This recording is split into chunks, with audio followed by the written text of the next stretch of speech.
Okay, mag-pray first ka.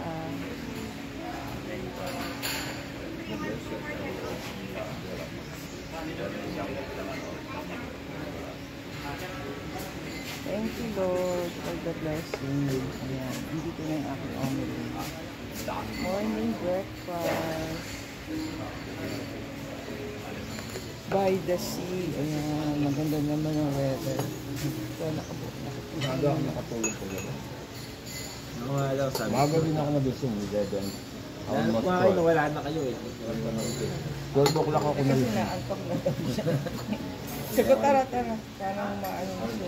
Niyaya akong lumabas din namin ng 12 o'clock. Ayaw niya. Nagising yung titignan ko lang kung natutulog ang Boracay.